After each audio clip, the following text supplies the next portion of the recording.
السلام علیکم محترم ناظرین اور سامعین، آج ہم آپ کو کربلا کے واقعے میں سے امام حسین کی مدینے سے روانگی کا واقعہ سنانے والے ہیں، جو واقعے کربلا سے پہلے کا دور تھا۔ ایسی کون سی وجہ تھی جس کی وجہ سے امام حسین کو مدینہ چھوڑنا پڑا؟ تو آئیں شروع کرتے ہیں۔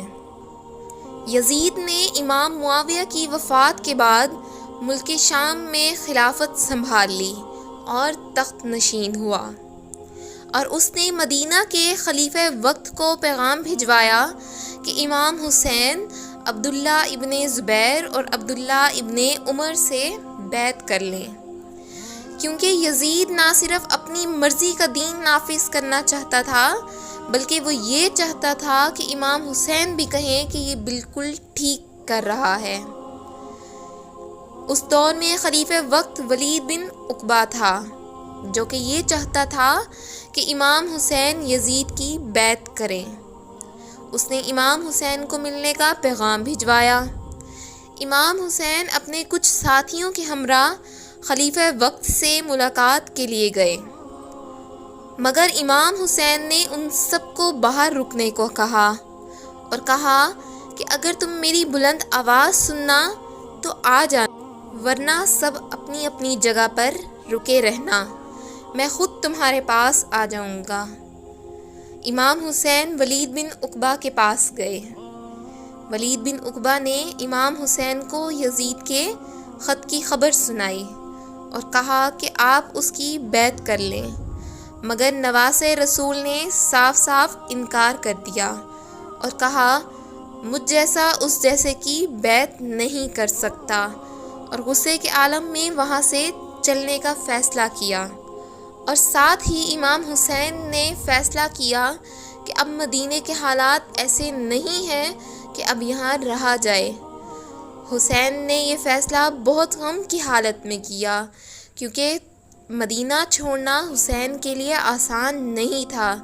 یہاں امام حسین کے نانا کا روضہ اور یہیں ان کے ماں کا مزار ہے۔ یہاں ان کی گلیوں میں امام حسین کھیلے ہیں۔ امام حسین کو مدینہ چھوڑنا پڑ رہا ہے۔ مکہ کا سفر شروع کرنے سے پہلے امام حسین رات کے وقت اپنے نانا کے روضے پر تشریف لے آئے۔ حضرت امام حسین نے فرمایا، اے اللہ، یہ تیرے نبی محمد صلی اللہ علیہ وآلہ وسلم کی قبر ہے، اور میں تیرے نبی کی بیٹی کا بیٹا ہوں۔ میں یہاں ایسے کام سے آیا ہوں جس کا تجھے علم ہے۔ اے پروردگار، میں امر بالمعروف نہی عن المنکر کا پابند ہوں۔ میں اس قبر کو اور اس میں جو دفن ہے اس کا واسطہ بنا کر تجھ سے دعا کرتا ہوں کہ جو تو مناسب سمجھے اور جس میں تیرے رسول کی بھی مرضی شامل ہو اسے مجھے اختیار کرا۔ امام حسین کو علم تھا کہ ہم پھر واپس نہیں آئیں گے۔ امام حسین کی گردن پر خنجر تو 10 محرم کو چلا تھا، مگر امام حسین کے کلیجے پر خنجر 28 رجب میں چلا تھا۔ نانا کا روزہ چھوڑنے کے ساتھ ساتھ ماں کی لحد بھی تو چھوڑی ہے۔ اب امام حسین نانا کے روزے کے ساتھ ساتھ ماں کی قبر پر بھی آئے ہیں۔ روایت میں آتا ہے کہ امام حسین جب رسول اللہ کے روزے پر گئے تھے الوداع کرنے تو قدم جما جما کر رکھ رہے تھے اور اپنا حال دل بیان کیا اور چلے آئے، مگر جب وہ ماں کی قبر پر آئے تو ایسے لپکے کہ جیسے چھوٹا بچہ اپنی ماں کی گود میں جاتا ہے۔ پس مدینے کی فضا اداس ہے، پس مدینے کی فضا اداس ہے، فرزند پیمبر کا مدینے سے سفر ہے۔ 28 رجب سن 60 ہجری اتوار کی رات امام حسین اپنے اہل و عیال کے ہمراہ مدینے سے روانہ ہوئے۔ مدینے سے کس عالم میں نکل رہے تھے، کس شان سے نکل رہے تھے، ایک ایک کر کے سب سوار ہو رہے تھے۔ جب جناب زینب کبریٰ کی باری آئی تو آواز دی مدینے والوں اپنی نظریں نیچی کر لو، علی کی بیٹی سوار ہونے جا رہی ہیں۔ ایک طرف حسین چلے، ایک طرف سے عباس، ایک طرف سے علی اکبر بڑھے۔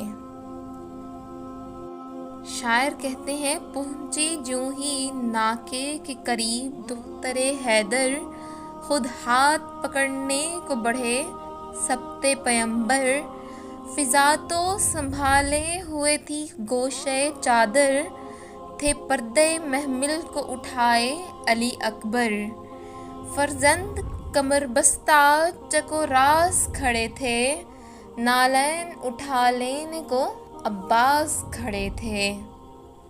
یہ مدینے سے کربلا روانگی کا سفر ہے۔ امید ہے میری آج کی ویڈیو آپ کو پسند آئی ہوگی۔